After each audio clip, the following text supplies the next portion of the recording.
ধর্ষণ ও নিপীড়নের বিরুদ্ধে আবারও উত্তপ্ত শাহবাগের রাজপথ। রমজান মাসে কাঠ ফাটা রোদকে উপেক্ষা করে শাহবাগে আন্দোলন করেছে বিভিন্ন কলেজের শিক্ষার্থীরা। তারা বলেন, জুলাই গণ অভ্যুত্থানের পর দেশ স্বাধীন বলেও নারীরা স্বাধীন হয়নি।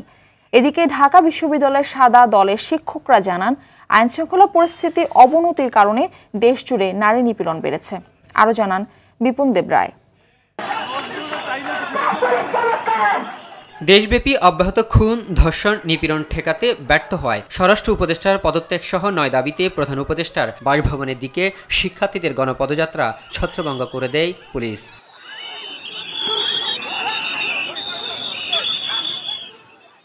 ধর্ষণ ও নিপীড়নের বিরুদ্ধে বাংলাদেশ ব্যানারে শিক্ষার্থীরা এই গণপদযাত্রার আয়োজন করে।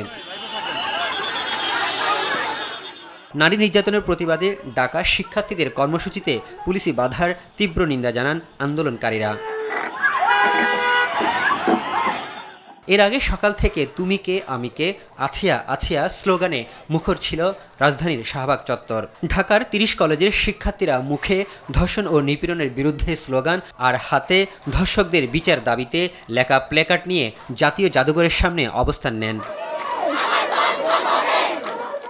এক পর্যায়ে সরকারকে হুঁশিয়ার করতে শাহবাগ মোড় অবরোধ করে রাস্তায় অবস্থান নেন তারা। বন্ধ হয়ে যায় যান চলাচল। কিছুক্ষণ পর প্রশাসনের আশ্বাসে রাস্তা ছেড়ে দেন শিক্ষার্থীরা। আমাদের দেশে আমরা মেয়েরা বাইরে সেফ নাই, বাসার ভিতর সেফ নাই। আমরা এখানে আসবো না, তাই কই যাবো? এটা কেমন স্বাধীনতা আমি তো বুঝতেই পারছি না। আমাদের কোনো নিরাপত্তা নাই। এই নিরাপত্তার দাবিতে আমরা এখানে আজকে এক হয়েছি। আমাদের স্বাধীনতার অধিকার চেয়ে আমরা এখানে এসেছি। আমাদের স্বাধীনতা লাগবে, মেয়েদের স্বাধীনতা লাগবে, মেয়েদের যে রাস্তাঘাটে একা চলাফেরা করার স্বাধীনতা লাগবে। ঢাকা বিশ্ববিদ্যালয়ের অপরাজেয় বাংলার পাদদেশে আইনশৃঙ্খলার অবনতি রোধ ও ধর্ষকদের বিচার দাবিতে মানববন্ধন করেছে সাদা দলের শিক্ষকরা। কোন রকমের হেনস্থা করানো তীব্র বিরোধী এবং এই ধরনের কার্যক্রম যারা পরিচালনা করবে তাদের আমরা শাস্তি দাবি করছি। বর্তমান সরকারের প্রতি আমাদের আকুল আবেদন যে জনগণ যেন একটা স্বস্তি পরিবেশে থাকতে পারে। আমরা ইকুইটি টার্মটাকে এখন গুরুত্ব দিচ্ছি। যেখানে নারীদের অধিকার বেশি প্রয়োজন সেখানে নারীদেরকে বেশি অধিকার দিতে হবে। একই দাবিতে বিক্ষোভ হয়েছে দেশের অন্যান্য জেলাতে। ধর্ষকদের সর্বোচ্চ শাস্তি মৃত্যুদণ্ড করার দাবিতে সুনামগঞ্জ বিজ্ঞান ও প্রযুক্তি বিশ্ববিদ্যালয়ের শিক্ষার্থীরা বিক্ষোভ সমাবেশ করেন।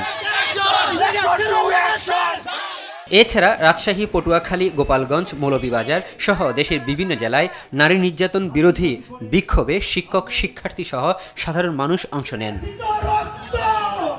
বিপুল দেবরাই, RTV, ঢাকা।